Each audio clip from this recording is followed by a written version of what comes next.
Good morning, it's Simon at Driving Spirit, and today we're going to look at a car that has been very much a curiosity here, and a number of people have asked to know a little bit more about it. So let me show you.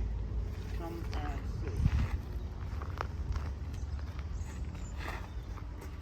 see. Today we're going to be looking at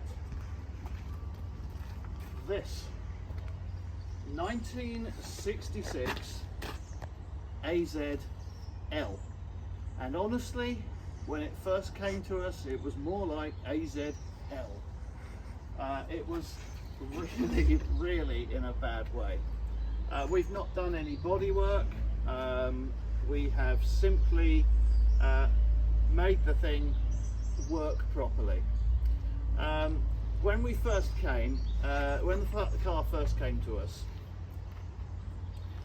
it was because it had just been bought from a classic car dealer, and I received a call from this classic car dealer telling me that he'd got a problem. He'd done all this work to this car, and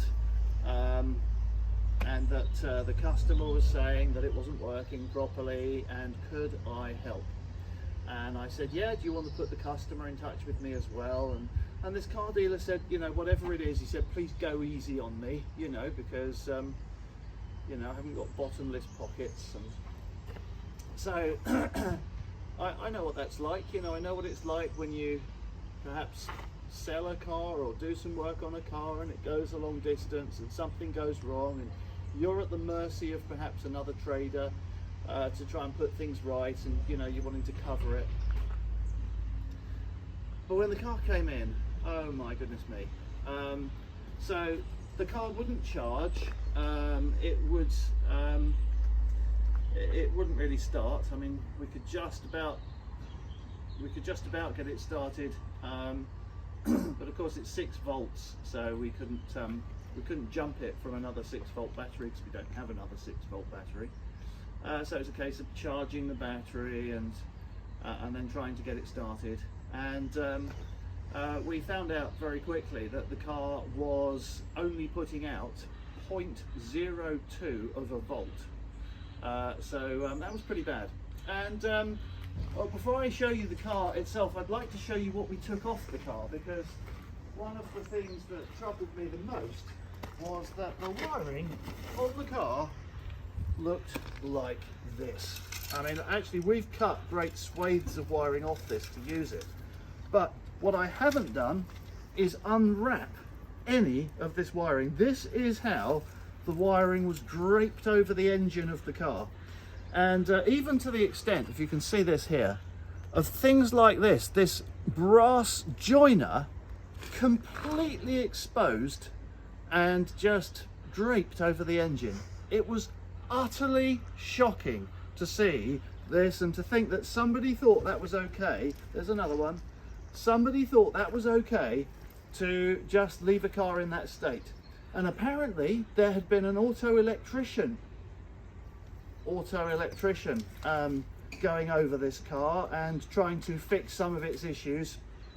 All I can say is that the car had this. It had some modern fuse box wired in. It had 2 flasher units to try and make the wipers work. None of the car's original switches seemed to work in the way that they should, and other switches had been introduced to try and create functions like indicators on the car. It was an absolute mess. We tested the Dynamo. Now, honestly, I had to get help to do that, because this built-in dynamo in this car, I'm not used to dynamos, I'm used to alternators. So we spoke to a dynamo specialist, and they told me how to test this for output, and that's when we discovered it was 0.02 of a volt. So it was a case of removing the dynamo, removing the field windings and the armature in the middle, and sending them away to this place in London to have them inspected and repaired as necessary. And in fact, the whole of the dynamo was rewound, brought back. Well, let's have a look under the bonnet now, shall we?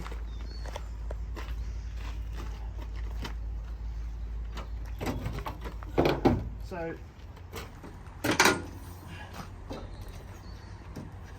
the dynamo lives here behind the fan. There's no separate alternator type, belt driven alternator or dynamo. It's all built in beautifully. Such an elegant engineering solution behind the fan. So having replaced the dynamo with this extremely expensive rewound reincarnation of itself, I then thought, well, that's great, start the car now and all will be well, but still it wasn't charging. So we then found that the voltage regulator wasn't working. Now the voltage regulator is this little box up here, and it's trying to get hold of a voltage regulator, and bearing in mind we'd already spent quite a bit of money and we were trying to give this trader an easy time of it and yet trying to do the right thing by the customer. And anyway, in the end I managed to find a company in East Sussex who make electronic voltage regulators for motorcycles, and just checking that that was going to work, I ordered one of those and managed to wire it inside this old box so it still looks like the original voltage regulator. And so having done that, the car still wasn't charging, and I thought, this is it, I cannot mess around any longer with this stupid wiring loom. And so I managed to find in my selection of my eclectic selection of old parts that I had an AZL wiring loom second hand. So we fitted that, and with a couple of modifications, that is now wired in. You know, we've had to make some modifications because, you know, the horn was up here, and one or two other things weren't exactly the same between this car, the AZL, and the AZL, but it now works, and everything on this car now works. So we're going to go for a little drive on this car, in this car, and just yeah, talk about its provenance. It's, you know, it's not perfect, this car. It's got some edges where it requires a little bit more attention, but oh my goodness me, it's so much better than it was. We spent quite a bit of time actually. Would you like to follow me, Max? And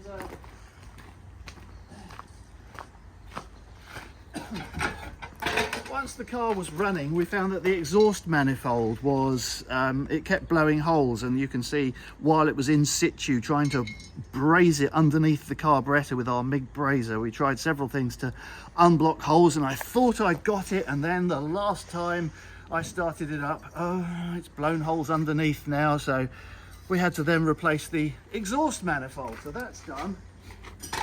Managed to get a brand new one of those, and so the car now has a complete exhaust system working, and we did all the brakes. All the brake cylinders were binding, so we've replaced all the hydraulics on the brakes and put silicone brake fluid in. You can see this purple fluid in the reservoir down here. So these older cars have a lever on the fuel pump. So we're going to just tickle the fuel pump, and you'll see petrol start to come up into the filter here. Actually, it looks like it's, there we go. That just primes everything so that it should start very quickly.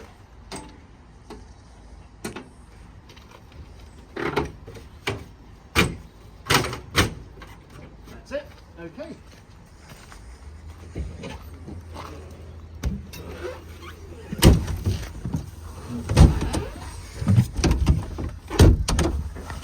Now there's a shock. Hold that a second. This car is right-hand drive, and so yes, this is part of the intrigue of this vehicle. This is one of 13 vehicles, 13 AZLs This is 1966, created in right-hand drive in the Belgian factory, and then brought over into this country to be sold by, I think 11 of the cars were sold by various dealers in this country, and this one was from Normans of Westminster, and it was supplied to the British Embassy in Nigeria. So it's quite an interesting vehicle. So we're going to turn the key, pull the choke, which is labelled C on this car for choke. The modifications to this car were carried out in the Slough factory. So holding the choke out will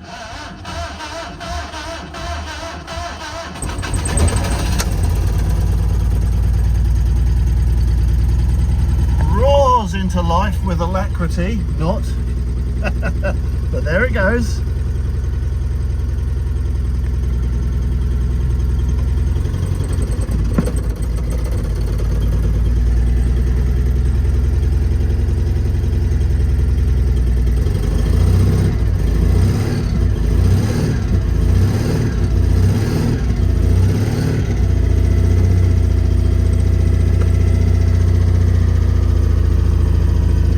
This car's got a pull-off handbrake, fly-off handbrake.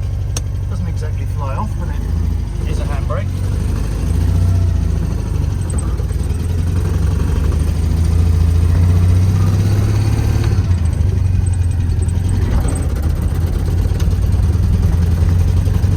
Now I've pulled on the wiper switch, and we'll find that at some point during our journey the wipers will begin to work. And I'm rather hoping that as time goes by, these wipers will actually we'll get used to the idea of working quite nicely, and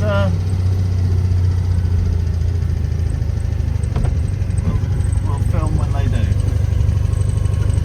No seat belts, of course.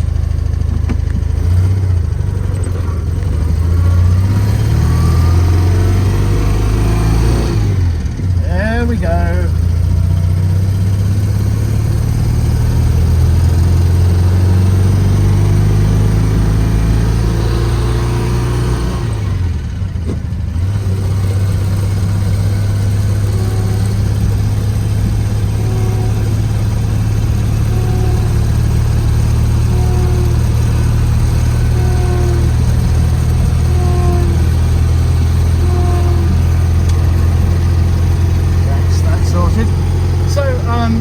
Yeah, this car, I would say the one remaining thing that it would benefit from probably is to have new barrels and pistons, so new cylinders. I feel that the performance is a little bit down on the car, which is very noticeable when you've got a 425cc engine.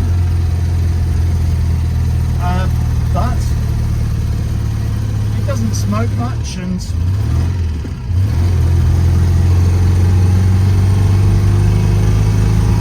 best of times 425 engines were not exactly going to pin you back in your seat. Well, this is allegedly the 18 horsepower one, so I would imagine it's probably developing somewhere around about 10 at the moment, but it's okay.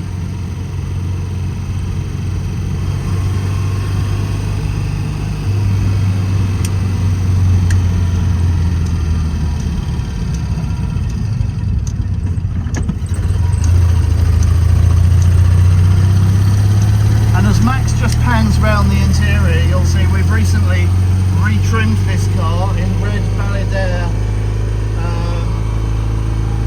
upholstery. The upholstery that it came with was really quite disgusting.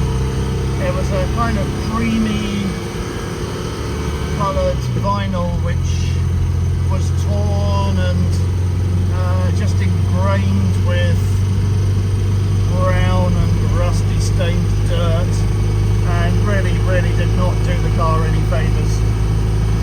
Now it looks quite attractive inside with the red seat trim. I love also the buttoned effect door panels. I know this door card could do with cleaning, but it's quite nice. And you can see that lovely cream or light grey coloured dashboard cover, and the instrument cluster down here, very simple instrument cluster. You've got two beautiful conical shaped warning lamps, and there's your wiper switch, and then this one's parking lights. I'm sure that the fuel gauge is overreading quite dramatically, but I'm confident we won't run out of petrol on this little road test.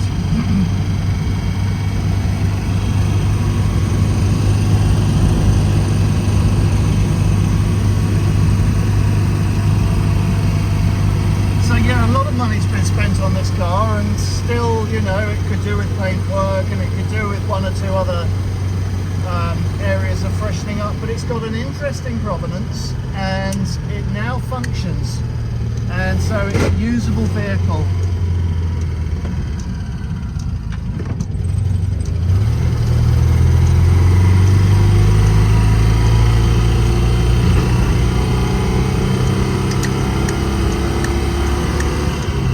And it is in fact believed to be one of just, I think there are 3 remaining right-hand drive AZLs in existence, so it's extremely rare, and one of the rarest right-hand drive 2CVs ever made. Okay, Mr. Line Painting Man, you carry on.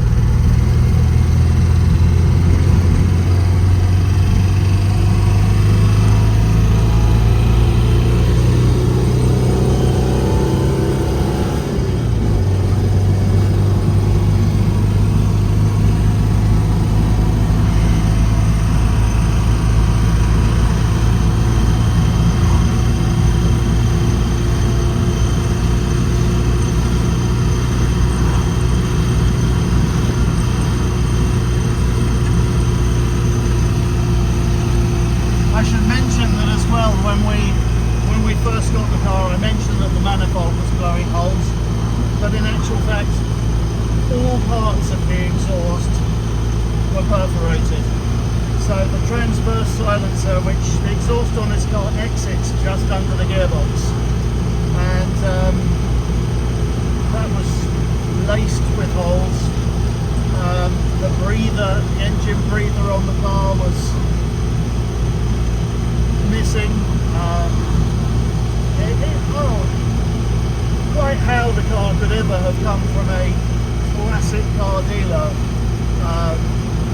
was beyond me, to be honest. It was so flawed, the car was so flawed, so much needed doing. And honestly, at first it was, you know, I really did have a downer on the car, but now it's quite charming. Now, you know, it works, it drives, it seems to be getting more powerful as we go, so it may well be that if the customer, you know, uses this car on a fairly regular basis, then actually it could be quite an enjoyable vehicle to run. And of course you can tell it's a lot noisier than a more modern 2CV, but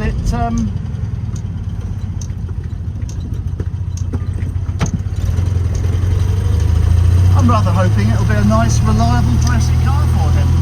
We fitted electronic ignition, so that definitely helps with the starting, and additionally overhauled the starter motor itself.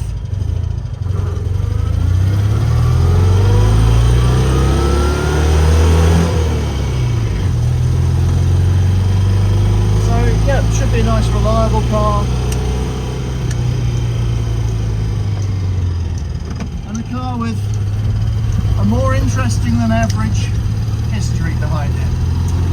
So this is Simon at Driving Spirit, ably assisted by the boy prodigy Max. at the camera, reporting out AZL to AZL in 57 easy steps. Take care and see you next time. Bye bye.